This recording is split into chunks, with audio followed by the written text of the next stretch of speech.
Hello and welcome to this review or summary of the second chapter of Thought as a System by David Bohm.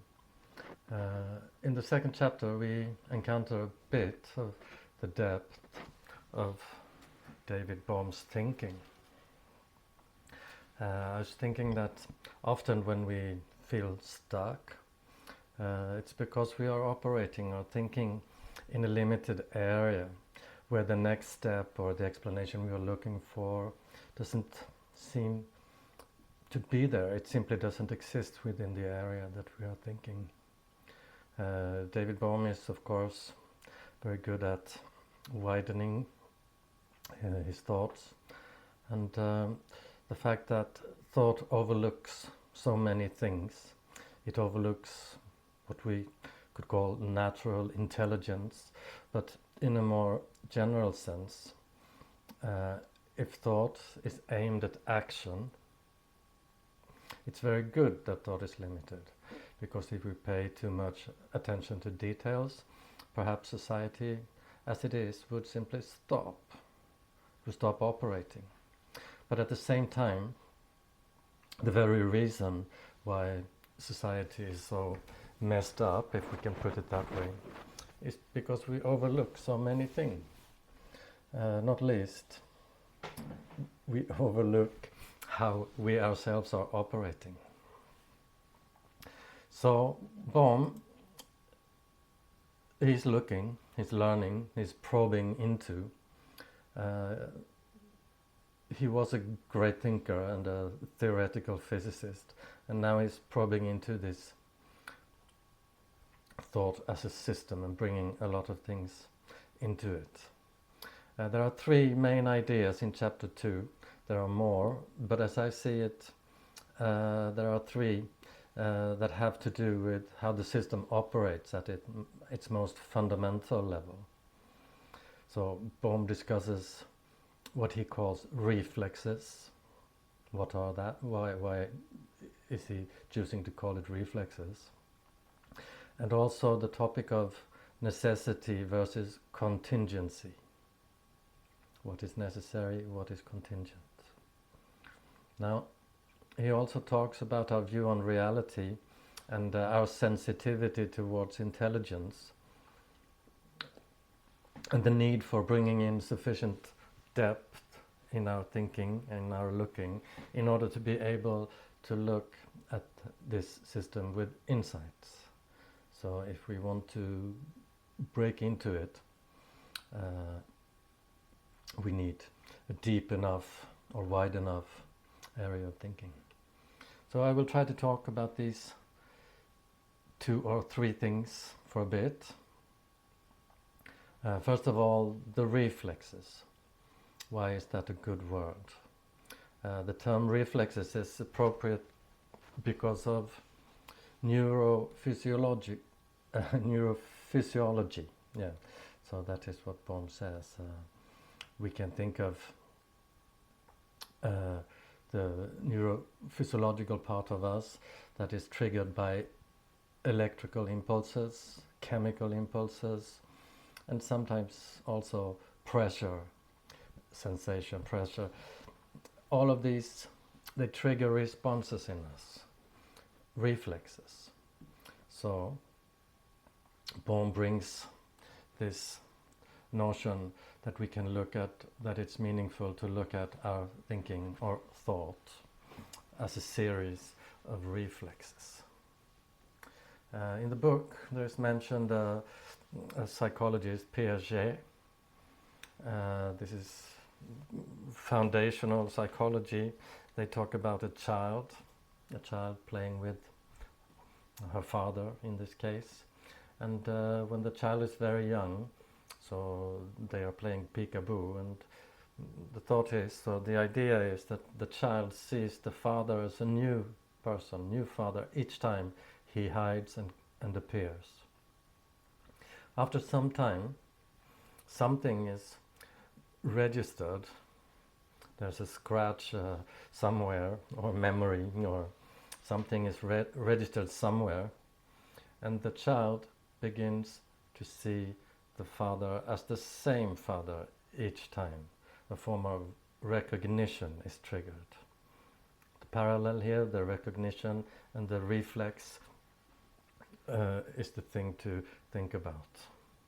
But why would these reflexes begin to form? Bohm suggests that there is no way to separate wholeness. Bohm is of course interested in wholeness and sees that as the foundation for, if not everything, but that is the fundamental fact. There is a wholeness, and he suggests that there is no way to separate wholeness into parts. We need some kind of tipping point. The tipping point is normally described as small, insignificant happenings come together, and at a certain point, the tipping point, the significance of these small events are such that the action is altered and they become important and meaningful.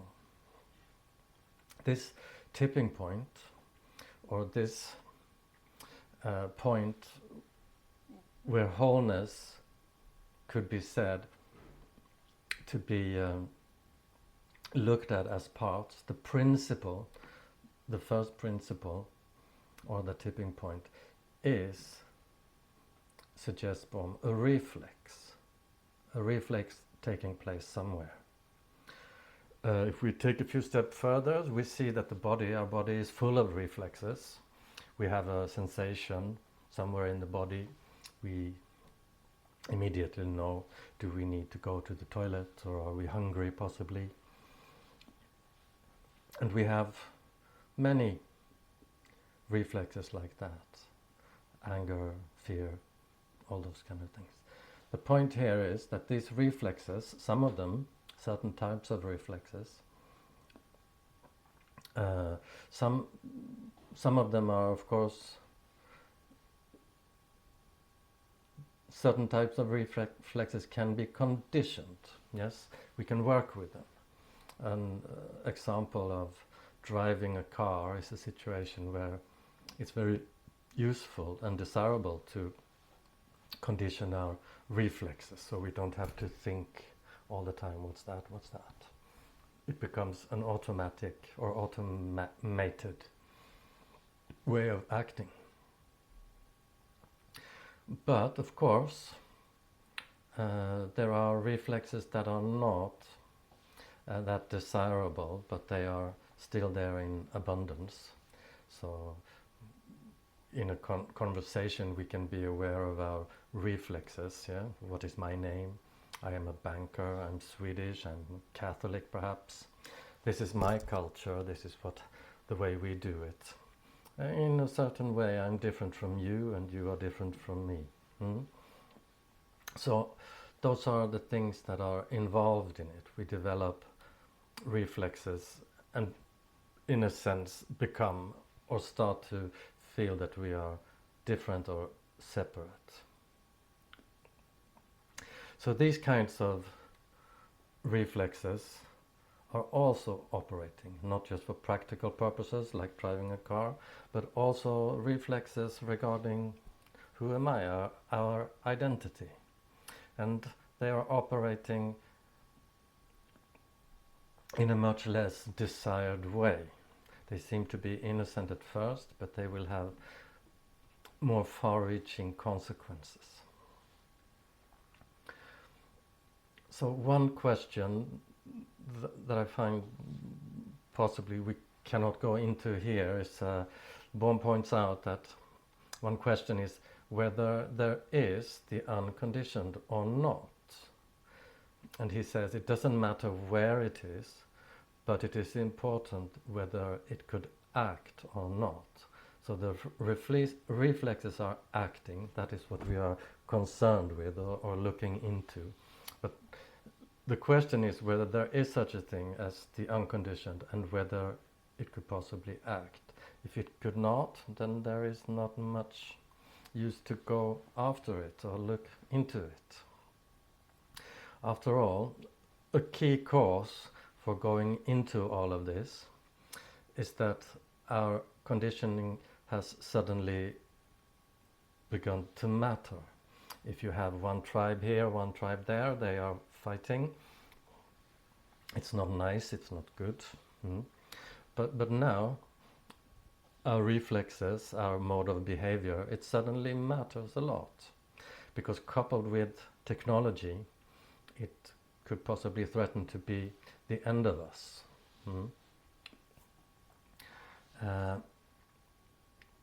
While they are discussing this at the seminar, Bohm also shows a way to make our conditioning visible to us. If we are sensitive, we can be aware of it while we're having a discussion or relating to other people.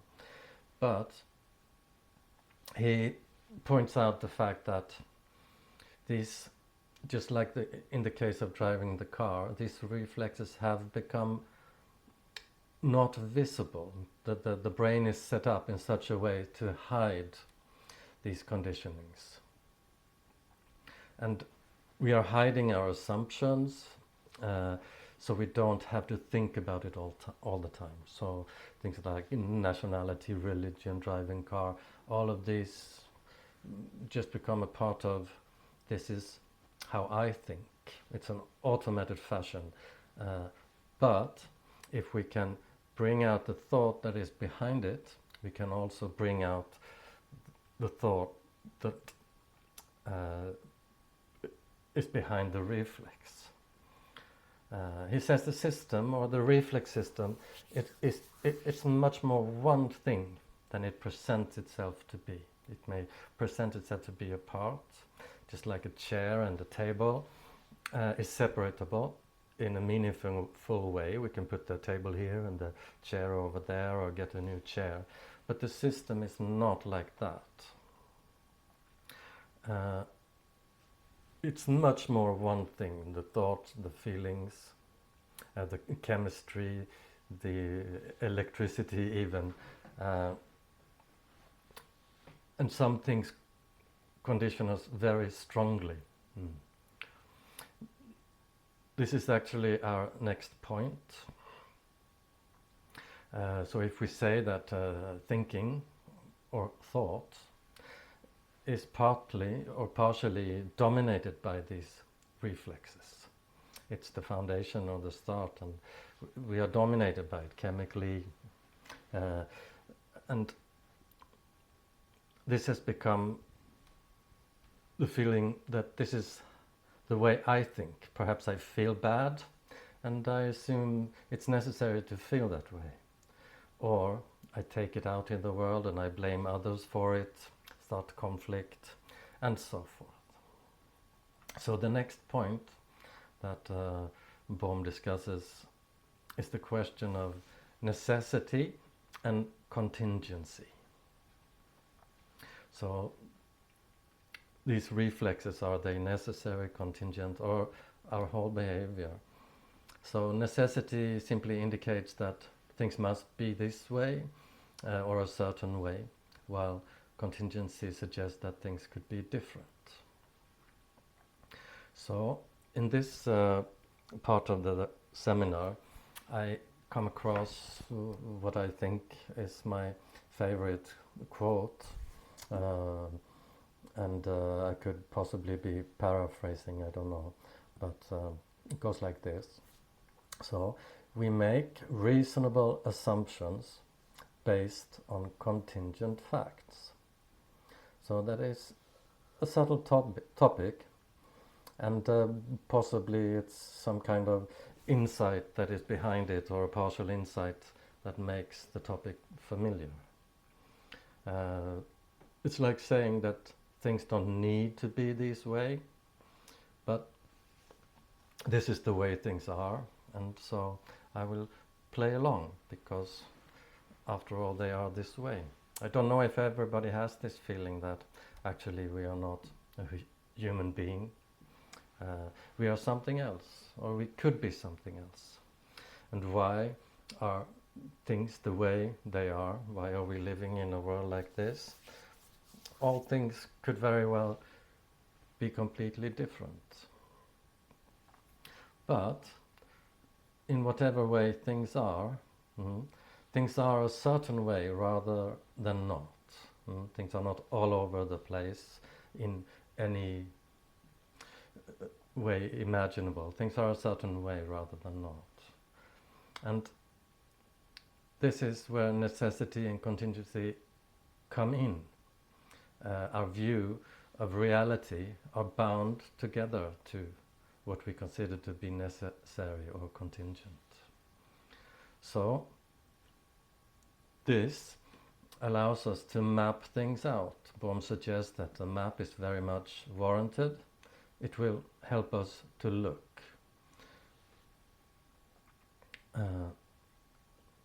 Bohm, he says, even if things could be different,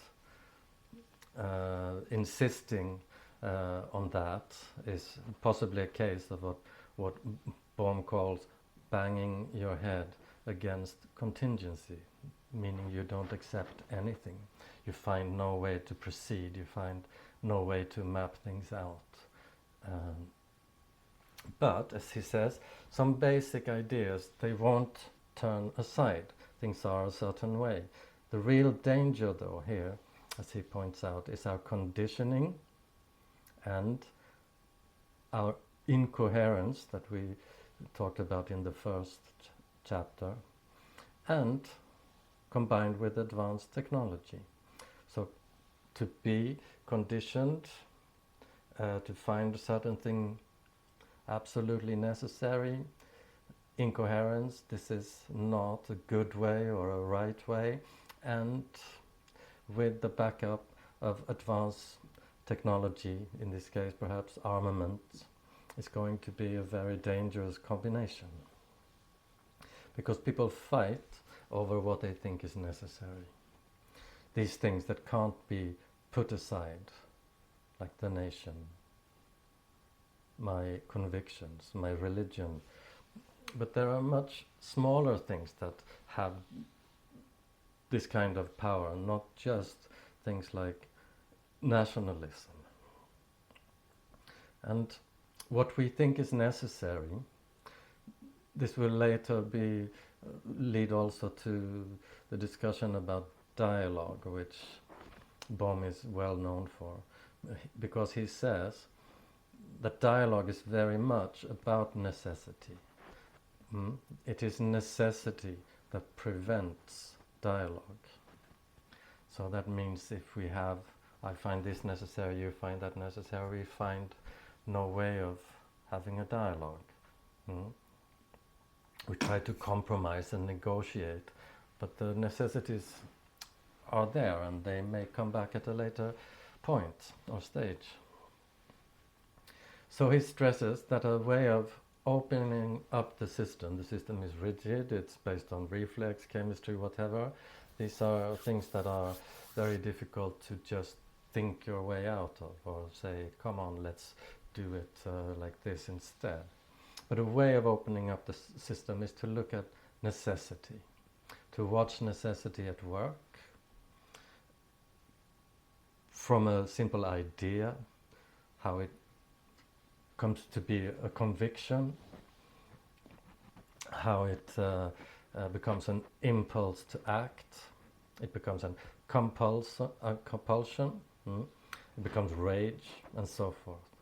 So to follow necessity in this step is a way of opening up the system. We can see that the whole system becomes involved in it, and we need to open it up. And to see that when I must, there is a whole system behind it. So whenever I feel something is necessary, it is just a question of whether this is right or wrong, yeah? There is a whole system behind it to back it up. This question is really well presented in the book, Thought as a System. I would strongly recommend you to read page 68 to 72 again, to get a feeling for how Bohm connects our view of reality. What is reality? We have an idea of what reality is, And this is what is real is in a sense necessary. That is how we assume, but our ideas about necessity goes a bit astray. So those pages 68 to 72 is a very powerful section, and I hope you read it again. Yeah. So about necessity, Bohm considers it to be possibly the strongest factor in the whole system of thought. It's engaging the whole system. Now, when I'm thinking about these things, I'm asking myself, is it necessary to think about or care about the future of human beings or the world? It seems contingent, eh? Why don't I just adopt a view that the world is doomed anyway, and I go out and play tennis or something? So, well, to me, it's a reasonable assumption that human beings and the world is going to continue to happen. That is what is happening now. That is what will happen. Okay, thank you so far. Thanks for listening.